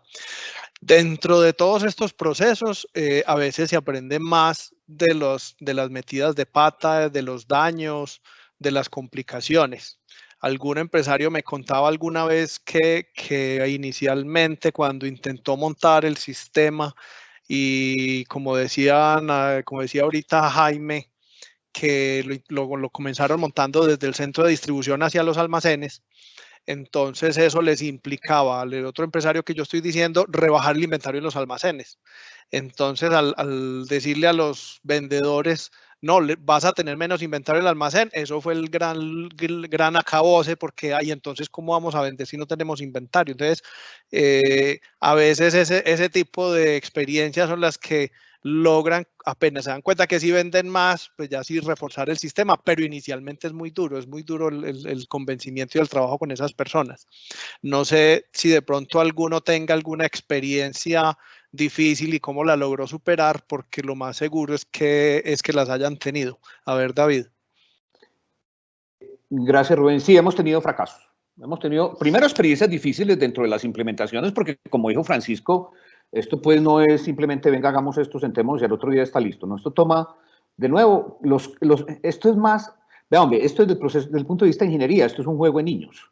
Pero el punto de vista de gestión de cambio, es una obra titánica. O sea, estos proyectos no son proyectos realmente complejos desde el punto de vista de los cálculos, los números, eso lo entiende todo el mundo, un muchacho de 15 años sabe hacer esas fórmulas, de hecho lo hace un computador, eso no tiene ningún problema. Pues sí, la mayoría de las cosas son de sentido común. El problema es el cambio de paradigmas y la sincronización de todos los equipos, que Francisco también lo mencionó muchas veces. Aquí hay que traer un poco de gente, todas las áreas tienen que estar involucradas. Y ese tema de la sincronización de los equipos es difícil. Hemos tenido inconvenientes en casi todos los proyectos en eso, porque, pues como decía, por allá los japoneses hace mucho tiempo, el tema del mejoramiento muchas veces son 2 pasitos para adelante y 1 para atrás. Y cuando se da un pasito para atrás, hay veces la gente entra en pánico. Y uno tiene que llegar y decir, venga, que esa es como la tarea grande de uno como consultor, es guiar las empresas, porque como les digo, desde el punto de vista, digamos, de las técnicas son muy, muy simples. Entonces, dentro de las implementaciones hemos tenido obstáculos de varios tipos. Primero, el incrédulo como Jaime, en una posición clave, que hay que, venga, espérese a ver, venga a ver, mire, los hemos tenido en todos lados, con distintos niveles de agresividad. Jaime siempre, que es un caballerazo, pues nunca nos manifestó ninguna cosa fea, nos lo contó después, mucho tiempo después, pero hemos tenido gente muy agresiva, que se resiste realmente a modificar sus conductas, a modificar lo que ha hecho durante muchos años, y en plantas muy grandes, en compañías muy grandes, gente que lleva 30 años en la compañía, en una planta de producción, en las conferencias que uno le da son tirados hacia atrás mirándolo a uno con cara de este pobre tipo que va a saber de esta cosa y nos va a venir a enseñar eso. Hemos tenido todos los niveles de escepticismo que ustedes quieran. Los proyectos exitosos obviamente se han resuelto. Hemos tenido casos en que las compañías han tenido que salir de gente que no creía en el tema, literalmente. Eso, digamos, dentro de los obstáculos que hemos tenido, pues también hay estos obstáculos que no sé, Rubén, si lo vamos a mencionar más adelante, desde ya lo menciono, que son cuáles son los requisitos que uno tiene que tener, si quieres lo hacemos más adelante, pero no, quería... Cuéntanos de una vez, porque ya estamos avanzaditos de tiempo para que podamos responder preguntas. Cuéntanos mejor prerequisitos de una vez. Sí, por ejemplo, empezando por una cosa muy simple, los números tienen que estar, los datos en el ERP tienen que estar limpios. Y en empresas muy grandes, muy organizadas, con SAP o con Oracle o con estos ERP gigantes que tienen unas áreas de soporte muy grandes en sistemas, hay pedidos de venta del año 2011 u órdenes de compra abiertas del 2014. Entonces la información del ERP tiene que estar limpia. Primero tenemos que tener un sistema de información bien mantenido. Segundo, que esté limpia, que el dato esté bueno. Entonces, uno de los primeros requisitos desde el punto de vista de la implementación, de la operatividad de la ingeniería, es los datos. El primer requisito, sin duda alguna, es el compromiso de la gerencia. Si aquí no hay compromiso de gerencia, pague y vámonos, ni siquiera arranque, no bote la plata, no bote el tiempo. Entonces, lo primero es un sponsor, el primer requisito es un sponsor, así le dicen en esta jerga de proyectos ya, un sponsor que ojalá sea el gerente general o una persona de muy alto nivel en corporación, en compañías muy grandes, de nivel de vicepresidencia mínimo, gerente general en una empresa mediana o pequeña, indispensable, como lo mencionó Francisco. Sin ese involucramiento esto no funciona. Y después, también lo mencionó Francisco, un factor crítico de éxito es un líder implementador que se eche esto al hombro. Esas 2 cosas son los factores críticos, claves de éxito para el cambio cultural y la gestión de cambio que hay que hacer. Desde el punto de vista, digamos, de ya los requisitos técnicos, pues entonces hay que tener unos datos claros, un ERP funcionando y bien y con buena información, y la estructura administrativa. Nosotros hemos visto que cuando implementamos estos proyectos hacemos cambios en 5 factores críticos. Primero, los roles de las personas. Segundo, las responsabilidades. Tercero, las políticas. Cuarto, los indicadores. Entonces, los procesos de indicadores. Entonces, hay que hacer cambios en todas esas áreas, en todos esos aspectos. Entonces, digamos, desde la estructura organizacional que me faltó, es el quinto factor que hay que hacer. Hay que revisar si la estructura es la correcta, si tenemos la gente capacitada. Muchas veces en empresas muy pequeñas y medianas, pues no tenemos el personal adecuado para eso. Entonces, es importante revisarlo la estructura. Pero para redondear, yo diría lo crítico es un gerente comprometido, un líder de proyecto que se eche esto al hombro y unos datos limpios en el ERP. Eso como requisitos. Y para cerrar ya, Rubén, para terminar tu pregunta inicial, es los fracasos. Hemos tenido fracasos. Y hemos tenido fracasos en el mundo de ustedes, en el sector de ustedes. Literalmente, por falta de los 2 requisitos anteriores. Un compromiso absoluto de la gerencia, que no cree muchas, hay veces sí, un día amanece que sí cree, otro día que no amanece que no cree, y eso finalmente termina en uno de esos pasitos para atrás, se acaba el proyecto. O porque no tenemos un buen líder implementador. Esas son las 2 razones fundamentales por las que hemos tenido fracasos de implementación en empresas que muy probablemente todos ustedes conocen, que no fueron exitosas y que se abortaron, pero fundamentalmente por una falta de liderazgo. Muchas gracias, David. A ver, Daniel, ¿qué nos cuentas de fracasos y de...? Bueno, entonces hablando de experiencias dolorosas, digamos que el mayor aprendizaje que hemos tenido nosotros como empresa es que hay que conservar siempre lo que yo llamo humildad profesional. ¿Humildad qué quiere decir? Que sí, tenemos mucha experiencia, sí hemos hecho muchas implementaciones, sí, tenemos todas las certificaciones, pero siempre habrá casos particulares en las empresas que puede que la forma como los modelemos inicialmente no sea la forma correcta. ¿Por qué? Porque somos humanos y hicimos un consenso con el equipo de la empresa, modelémoslo de esta forma, lo implementamos y no funcionó bien. Entonces, ¿cuál fue la experiencia dolorosa? Había un caso donde sí teníamos lo que mencionaba David, un sponsor como súper comprometido, tanto pues que presionaron para hacer esto lo más rápido posible, un líder muy bueno, muy inteligente, pero ante la presión de terminar rápido el proyecto, de lo convencidos que estaban, cometimos un error definiendo unos lotes de producción para un proceso de tintorería y lastimosamente ese error se cometió en la planta más grande de la compañía y justo antes de la temporada de diciembre, que para estas empresas se da más o menos en julio-agosto. Entonces, ese error afectó, creamos unos cuellos de botella por el problema que tuvimos con los lotes de producción. Las máquinas perdieron capacidad al punto de no ser capaces de satisfacer toda la demanda y esa empresa literalmente perdió, ese año lo perdió por ese error que cometimos. Entonces, ¿a qué voy yo con la experiencia dolorosa y el tema de humildad profesional? Es que ante empresas de cierto tamaño, venga, no nos cuesta nada, gastémonos 4 o 5 meses haciendo un piloto. Cojamos una parte, no cojamos la planta más grande, cojamos una más pequeña o una línea de producción, apliquemos estos conceptos y aprendamos antes de expandir, digamos, al resto de la compañía. Hay casos donde de pronto el nivel de complejidad de la empresa o el tamaño le permite a uno volcar la empresa de manera simultánea a estos conceptos, pero sí hemos aprendido que en ambientes que sean más complejos o de empresas de gran tamaño, ser cuidadosos y hacer primero pruebas de concepto, que son básicamente pilotos, para poder aprender y ya poder expandir sobre bases más firmes. Respecto a los requisitos, yo creo que David fue muy claro desde el punto de vista técnico, requisitos técnicos, entonces no tengo nada para agregar ahí. Y esa es básicamente como la opinión mía respecto a requisitos y experiencias dolorosas con la metodología. Muchas gracias, Francisco. Nos iba a decir algo.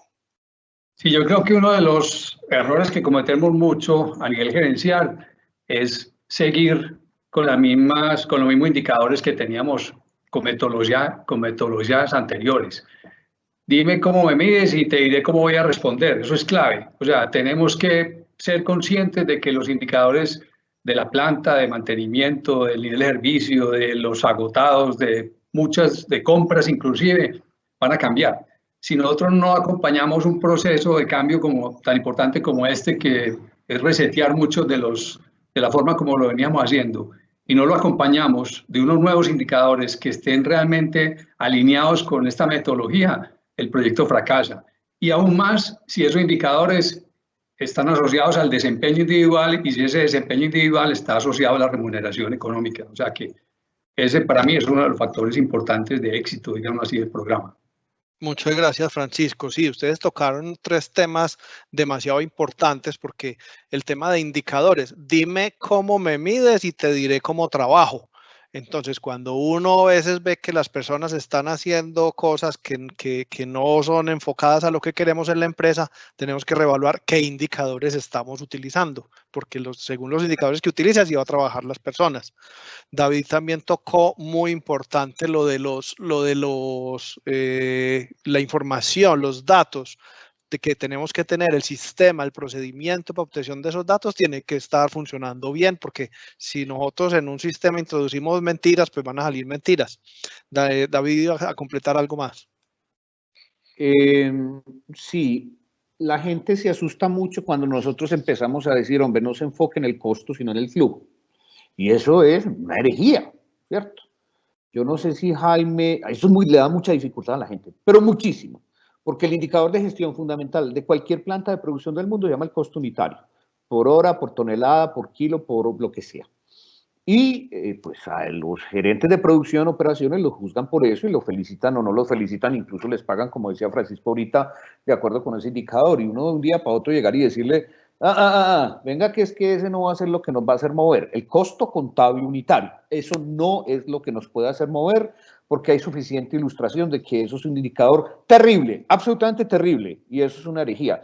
Yo no sé, Jaime, si podrías darnos un poquito de tu experiencia en cómo ha sido el comportamiento de los costos en producción después de que ustedes han comenzado con el modelo. No sé si quieras aportar en eso, Jaime.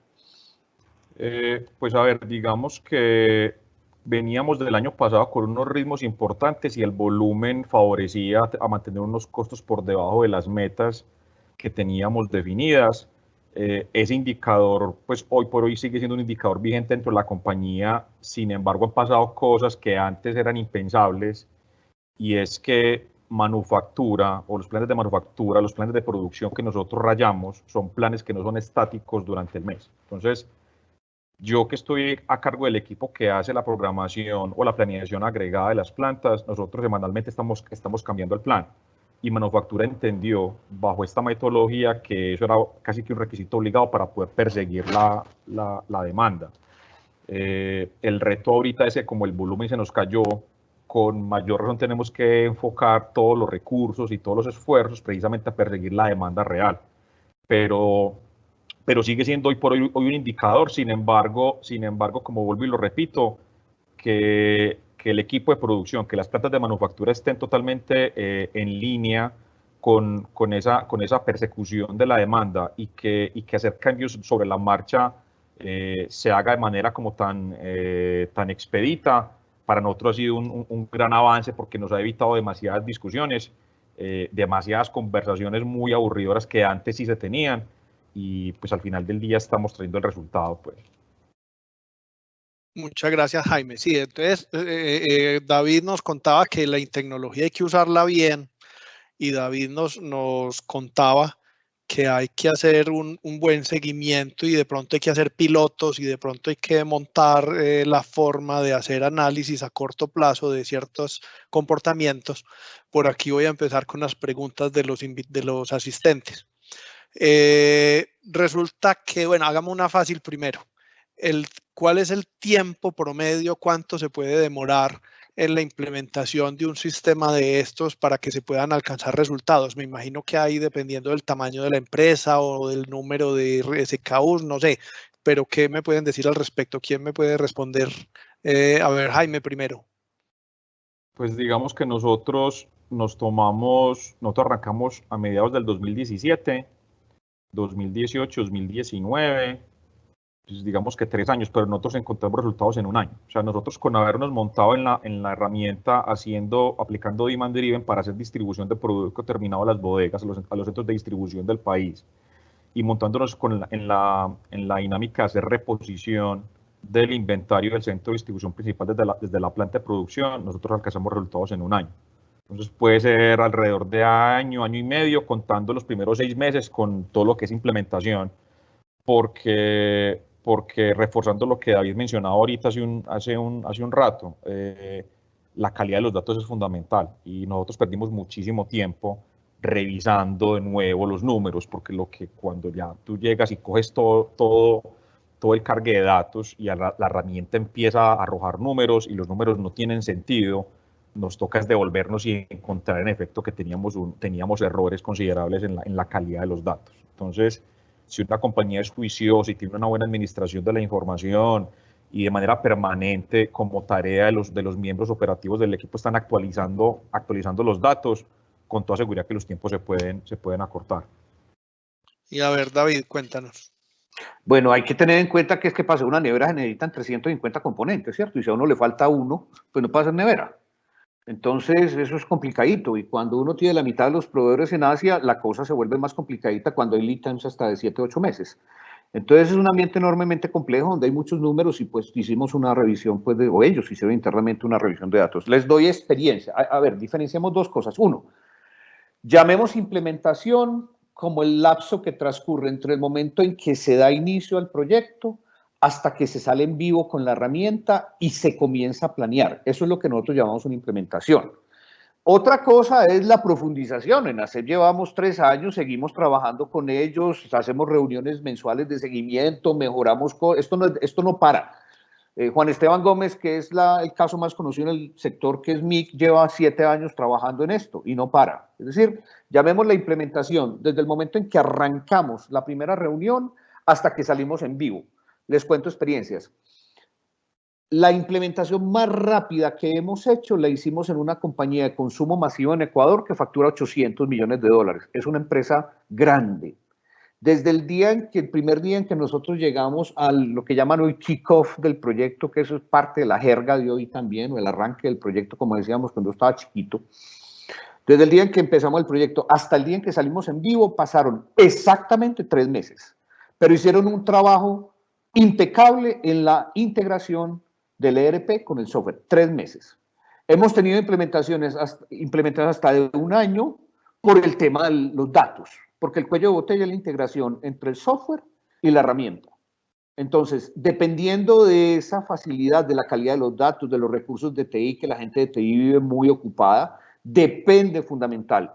Pero digamos que la media de las implementaciones uno podría esperar que una empresa con un sistema decente de datos suceda algo así entre 4 y 5 meses. Lo que pasa es que en hacer la cosa es enormemente compleja y la cantidad de números es inmensa. Entonces el proceso de limpieza y revisión toma un tiempo largo. Entonces yo diría que se demora, la respuesta rápida es, hombre, decir 4 o 5 meses, más o menos. ¿Listo? Bueno, Daniel, no sé muchas si gracias. la experiencia de ustedes, Daniel, me imagino que sea una cosa parecida. Sí, correcto. Digamos que la aclaración que hace David es muy importante porque también tenemos pues algunas empresas que llevan con nosotros 4 o 5 años, entonces van a decir, uy, pero ustedes son muy lentos, ¿cómo así que 4 o 5 años para trabajar esta metodología? Pero ya se volvió un tema más de mantenimiento o de expansión a otras fases o áreas de la compañía. Nosotros hemos tenido casos en los que la salida en vivo se logra hacer incluso en 2 meses, pero son pues los casos atípicos y poco comunes. Pero lo normal hablaría también de un promedio entre 3 y 5 meses para ya tener digamos, la salida en vivo y que ya las personas puedan empezar con confianza a seguir las sugerencias de la metodología. Bueno, muchas gracias. Francisco nos iba a aportar. Sí, yo coincido con que muchas veces uno dice cuánto me voy a demorar, pero y tratamos de hacer responsables a las compañías implementadoras. Resulta que eso depende más de qué tan organizado estoy yo internamente, qué tan confiable es mi sistema transaccional, qué tan disciplinado soy yo en el cumplimiento de todas mis actividades y qué tan preparado estoy yo para que una plataforma como Demandriver me complemente. Si yo estoy mal, lo peor que puede pensar uno es que esa plataforma le va a solucionar todos los problemas. Es muy probable que al contrario lo que cree es un caos. Usted lo primero que tiene que hacer es mirarse al espejo, entender qué tan bien está usted preparado para una implementación de este tipo y en ese momento con absoluta seguridad se va a demorar los tiempos que dicen estas dos firmas. Bueno, por acá entonces estamos hablando que ACEF, Socoda, Prodenbases, MIC, Artextil, y esas son unas empresas grandes, o por ejemplo Oltex, que hablamos la vez pasada, es una empresa que tiene, cuyos propietarios tienen buen gusto por la tecnología y saben manejarla, pero la mayoría de las empresas en Antioquia pues son pymes, son empresas más pequeñas que de pronto no tienen tantos conocimientos o accesos al costo de la tecnología y también les gustaría montar este tipo de sistemas. Entonces, ¿qué tan factible es para una pequeña empresa lograr integrar un sistema de estos y la compra, los costos de ese software? ¿O será que de pronto lo pueden trabajar con Excel o con algún otro tipo de herramienta que no les cueste tanto? A ver, David. Nosotros trabajamos con empresas tan pequeñas, mejor dicho, la empresa más pequeña con que hemos nosotros implementado es una empresa que factura unos 800 millones de pesos mensuales. Más pequeñas no es que no se pueda hacer, generalmente lo que pasa es que no tienen la estructura administrativa ni los sistemas de datos. Pero si una empresa tiene la estructura administrativa y el sistema de datos, cualquier empresa lo puede hacer por muy pequeña que sea. Ahora, los costos no son los mismos en una empresa como esta que les digo, como la organización Corona, donde hemos implementado y que se movieron de TOC a Demand Driven MRP, logrando cosas que nunca en la vida habían logrado bajo ninguna otra metodología, o en empresas grandes como Acebo, con esta de Ecuador que estaba en TOC y se movió de Demand Driven MRP y factura 800 millones de dólares. Y que ninguna se ha devuelto para ninguna cosa y todas han mantenido, digamos, su implementación de Demand Driven MRP. El costo en una implementación de esa no es la misma en la que hicimos en Pax, por ejemplo, que es una empresa del sector de ustedes, que es una empresa relativamente pequeña, aquella que hace vestidos de baño, creo que ustedes la conocerán. Entonces, esto no es excluyente. Yo creo que Daniel comparte la experiencia en que hemos tenido clientes muy pequeños todos y clientes muy grandes. Eso, pues, los costos y los precios son generalmente, pues, como proporcionales a esos tamaños. Ahora, lo que yo digo es lo que todos pueden dar. Yo creo que más que todo, pues, Jaime y Francisco, que han estado al otro lado, esto en términos de inversión, para las cosas que se logran, es una inversión chiquitica frente al resultado económico que se logra. O sea que de lejos la implementación misma paga sus costos. Además de eso, dan pues tanto soluciones simples como nosotros tenemos nuestras herramientas en la nube. Entonces eso no requiere infraestructura de sistemas, sino que es una conexión de internet con una velocidad decente. Entonces la inversión de infraestructura y sistemas es cero. Yo contestaría desde ese punto de vista, pues ahí tenemos todo el rango de clientes, trabajamos con empresas medianas, chiquitas y grandes de muchos sectores y pues todos han visto, los que han hecho la buena implementación, de lejos la inversión que se hace es repagada muchas veces por los beneficios que se tienen. No sé, Daniel, qué opinión tengas. Sí, digamos que mi respuesta es muy similar a la tuya. Aplica para empresas pequeñas también. Básicamente, sí hemos tenido algunos acercamientos con empresas pequeñas y donde uno va a la empresa y uno les dice, venga, voy a ser honesto con ustedes, no están preparados para implementar estos conceptos. Un ejemplo puntual, pues no menciono el nombre porque estoy diciéndole desordenado, pero era una comercializadora pequeña y le dije, bueno, cuando usted mira su nivel de inventario en el sistema y va luego mira físicamente cuánto hay, encuentra diferencias. Y todos se rieron porque lo que decía el sistema no tenía absolutamente nada que ver con lo que realmente había físicamente. Entonces les dijimos, no, venga, ustedes van a perder tiempo y dinero implementando esos conceptos. Entonces les dijimos, por lo menos tenga un soporte de los inventarios, de las órdenes de compra. En este caso no aplicaban órdenes de producción, pero en caso de que apliquen hay que tener un soporte de las órdenes de compra y de las transacciones. Con esas 4 cositas, inventarios, transacciones, órdenes de compra y órdenes de producción, uno hace una implementación decente. Y ya, como lo aclaró ya David, dependiendo pues del tamaño de la empresa, se tienen pues digamos distintos modelos de cobro, uno puede bajar el alcance de las herramientas que se usan porque puede que no vayan a usar todo el alcance de los sistemas pues que nosotros trabajamos. Entonces hay forma de ser flexibles en ese sentido, lo importante es que cumplan con esos 4 datos de entrada que son básicos para poder trabajar con estos conceptos. Dale, David. No, pues insistir en que, pues no sé si pues Jaime y Francisco quisieran comentar al respecto, es que cuando una implementación se hace bien hecha, de lejos, insisto, los resultados repagan la implementación. No sé si Jaime y Francisco quisieran comentar en eso, si vieron que esto fueron cosas que pues eran, dale. Yo creo que sí se paga. Démosle cortico para que hagamos una última pregunta. Dale, Jaime. No, realmente no es mucho que adicionar porque pues lo dije al inicio y es que en efecto los resultados del primer año, una vez arrancamos, casi que de lejos pagaron la inversión, pues entonces a ojo cerrado, cualquier esfuerzo que usted haga montando esta herramienta, los resultados los va a ver muy rápido, el retorno va a ser súper rápido. Bien, sí, o sea que pues una persona que le guste, quede inquieta, estudie, pues él mismo puede analizar hasta qué punto él puede profundizar, avanzar y ya en su momento pues o tocar puertas o mirar si él mismo es capaz de desarrollar su sistema, pero es un sistema de trabajo que hay capacitación, que hay conocimiento en muchas partes donde se puede trabajar. Francisco. Yo diría que sí se paga y lo voy a explicar como en dos aspectos importantes. El primero es las ventas adicionales que uno obtiene, que lo hablamos anteriormente. Cuando usted tiene clientes satisfechos, realmente usted se está enfocando es cómo desarrolla esos clientes y cómo trae más ventas. O sea, el programa, digamos así, trae más ventas. Y lo otro que yo quiero hacer énfasis es en que usted reduce su capital de trabajo. O sea, cuando usted baja los inventarios, en tanto en materia prima, producto en proceso y producto terminado, usted tiene unos beneficios significativos. Acordemos las cifras que les di, 30% redujimos nosotros el capital de trabajo en Socoda. Eso implicaba bajar significativamente los niveles de endeudamiento y ahí viene una parte importante de los beneficios económicos que se obtiene con el proyecto.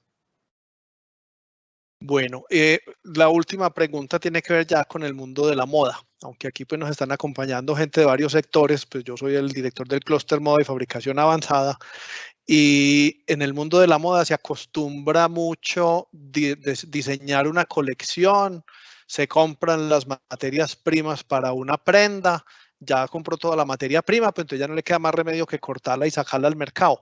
Entonces, pues ahí hay reposición bajo demanda no hubo, sino que está desempujando la demanda. ¿Ustedes qué opinan? ¿Qué podrían hacer de pronto relacionado con lo que hablaban de pilotos o de pronto relacionado con el aprovechamiento de la tecnología, de las ventas de pronto piloto en internet?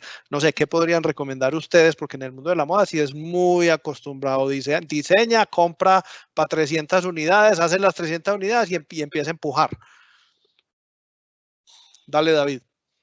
Pero Rubén, eso fue lo que encontramos en MIC en el año 2013, cuando yo tenía muy poquita idea del sector de ustedes, pero encontrando y analizando los patrones de demanda. A ver, los patrones de demanda más complejos que hemos encontrado son moda y repuestos. Esos son los más difíciles de todos. Y lo que encontramos allá es que especialmente en el mundo de la moda hay una cantidad gigante de paradigmas, pero gigantes, que son dados por verdades absolutas y que como cuando uno llega nuevo uno puede hacer cualquier pregunta y no lo miran feo, ¿cierto? Entonces yo empecé a hacer un poco de preguntas y Juan Esteban Gómez empezó, que es un tipo brillante, empezó a decir, me ve, eso como que es cierto. Y lo primero que encontramos es lo siguiente, vean, analizamos la curva de ventas de una colección a nivel de SKU. Un SKU, pues sabemos, es referencia talla color. Y lo que encontramos, y seguimos encontrando cliente tras cliente, tras cliente, tras cliente, ya vamos en el éxito, que estamos haciendo un piloto en una de sus líneas, de sus marcas propias, es que el 50% de los SKUs que se lanzan en una colección de ropa de moda tienen venta igual a 0.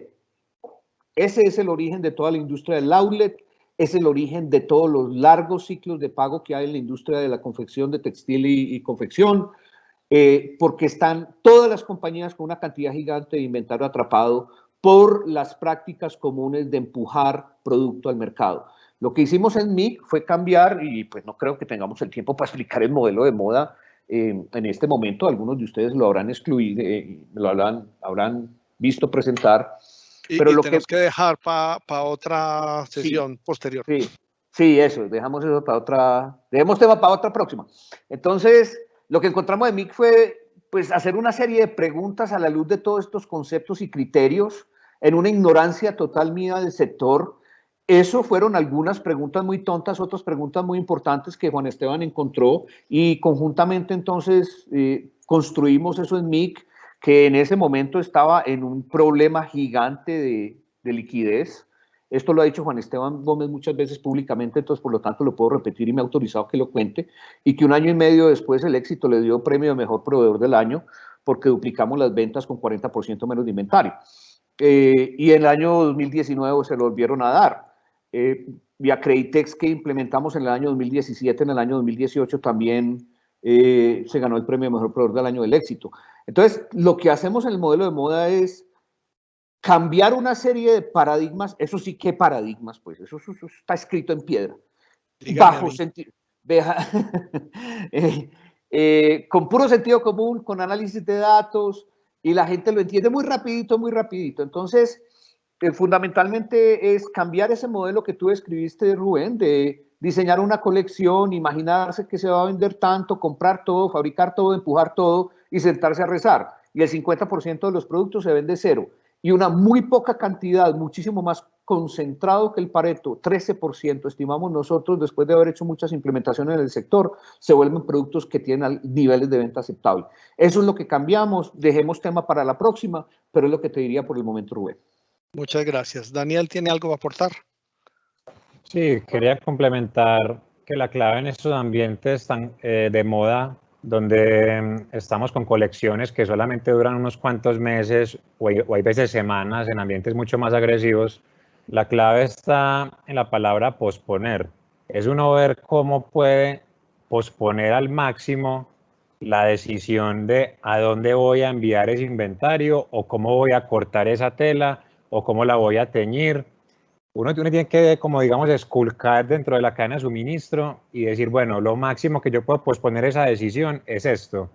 Y al hacerlo, uno logra mantener los inventarios en los puntos de mayor agregación, que permite que si un producto que creíamos que se iba a vender muy bien se está vendiendo muy mal, yo alcanzo a no producir tanto de ese producto como cuando trabajo con pronósticos. Y por el contrario, un producto que está vendiendo muy bien y se tenía una proyección de pronto más conservadora, tengo el inventario en el punto de mayor agregación y logro satisfacer esa demanda. Entonces hay demasiado dinero que se pierde y me parece muy charro porque desde el punto de vista comercial, cuando logran vender todas las unidades de una colección de forma anticipada, lo ven como una victoria y celebran, uy, sold out, lo logramos, somos los mejores. Y no se dan cuenta que al haber vendido todas las unidades de la colección en etapas tempranas de la misma, no se dan cuenta que dejaron sobre la mesa un montón de ventas que, como no tenían cómo respaldar una mayor venta, porque no tienen implementados estos conceptos, y lastimosamente sacan pecho de esa situación cuando deberíamos, antes de llorar de todos los clientes que nos hubieran comprado más de esos productos y no tuvieron la posibilidad de hacerlo. Ese es básicamente como el complemento que quería hacer. Bueno, muchas gracias, Daniel. Ya se nos acabó el tiempo. Me queda pues agradecer a Francisco, a Jaime, a David, a Daniel. Me gustó mucho pues todo esto que enseñamos, que le mostramos a los empresarios para poder apoyarlos en salir adelante con las empresas. Por acá voy a insistirles en que por favor aprovechemos toda esta información que da la Cámara de Comercio y los clústeres para el crecimiento de las empresas. O sea, qué importante es que aprovechen fábricas de productividad, fábricas de internacionalización, Épicas, Innova, Innova Cluster, Trayectoria Mega, todos estos programas que ahorita sí que es importante utilizarlos para poder recuperar los negocios, recuperar las ventas.